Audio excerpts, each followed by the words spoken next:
Snow White. Once upon a time in a kingdom very far away, there lived in a king and a queen. The king was handsome and kind. Everybody loved him. But the real ruler of the kingdom was his wife, the queen. Before she became queen, she worked in castle kitchen. She was very poor, but she was also very beautiful and funny and very good at Scrabble.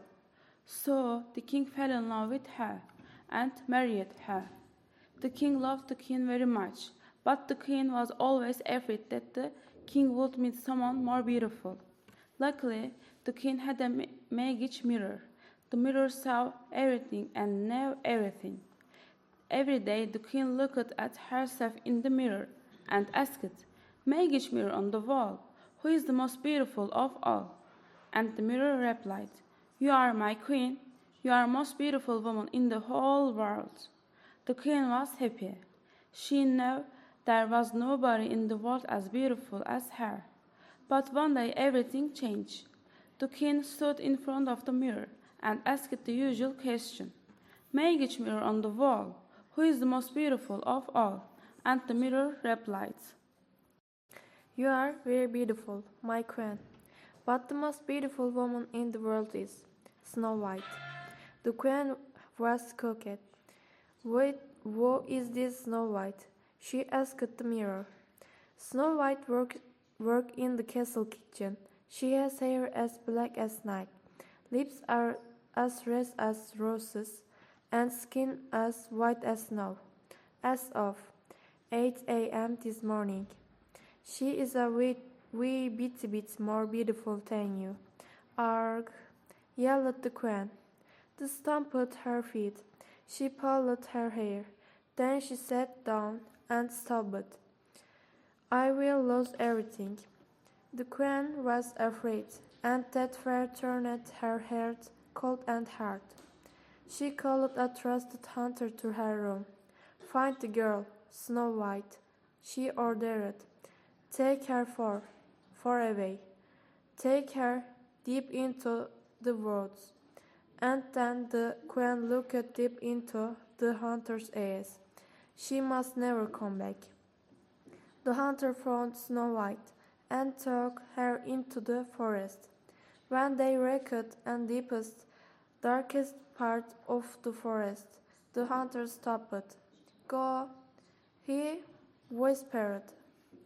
"Run fast and far and don't ever go home." Snow White watched the hunter disappear. "Well, I can't go home now," she muttered. She looked around the dark and slim forest. It started to rain, but I can't stay either. "Oh, wait, let's go." Snow White ran and ran. She ran across a stream, uphill and down into a dark valley. She ran all morning. By midday, her pale skin and rosy cheeks were covered in mud and scratches. By early afternoon, her long black hair was full of sticks and leaves. By night, she was not beautiful anymore. She was faint, hungry, and shivering with cold. But then Snow White smiled with smoke in the air. She flew with the smile and found cottage in the woods. Day was warm, golden glow from the windows. She knocked on the door. "Hello," she called out. "Is anyone home?" There was no answer. She pushed the door. Inside the cottage were 17 beds, 17 chairs under roaring fire. A big table was covered with dirty dishes. Snow White was very hungry and thirsty. She found some bread and ate the whole loaf. She found some milk and drank the whole bottle. Then she sat in front of the fire to get warm, and just like that, she fell asleep. When she woke up, there were 7 dwarfs standing around her. Snow White rubbed her eyes. "Who are you?" she said. "This is our house," said one dwarf angrily. "Who are you?" "Shh, you'll scare her," said another. She is a giant. She scares me, said yet another. Can I stay with you? asked Snow White. It seems I can't go home. The dwarfs whispered amongst themselves. Okay, they agreed, but only if you help us wash the dishes. We hate washing dishes. It's a deal, said Snow White, and so Snow White found a new home with the 7 dwarfs. Every morning she washed the dishes, and every morning as the dwarfs left for work they said, "Be careful, don't open the door for anyone, and thank you for washing the dishes. We really hate washing dishes." Back at the castle the queen was feeling better. She thought Snow White was gone forever, but she was still light afraid. "Come and play Scrabble with me, my love," shouted the king from the bottom of the stairs. "You can go first, maybe later, dearest," replied the queen. She stood in front of her magic mirror on the wall. "Who is the most beautiful of all?" The mirror replied, "You are very beautiful, my queen." The girl, Snow White is the most beautiful woman in the world. "Snow White is alive," shouted the queen. "She is living with 7 dwarfs in the forest," said the mirror. "Last night she was not very beautiful, but as of 1 p.m. today, she is more beautiful than you." "Rats," shouted the queen. She went to her closet and her gold old coat and old boots. "I'll have to kill her myself." She ran out the palace, jumped into her fast carriage, and sped off towards the forest. Snow White was reading beside the fire when there was a knock on the door. Knock, knock. She peeked through the window. There was a woman holding a basket of fruit. The woman had a beautiful face, but she was wearing an old dress and old boots. "Fruit, fresh fruit, apples and bananas and pears and oranges." "Oh, I want some fruit," thought Snow White. The woman saw Snow White through the window. "Hello, dear," said the woman. "Do you want some fruit? I have delicious apples today." "I love apples," said Snow White, "but I'm not supposed to open the door for anyone.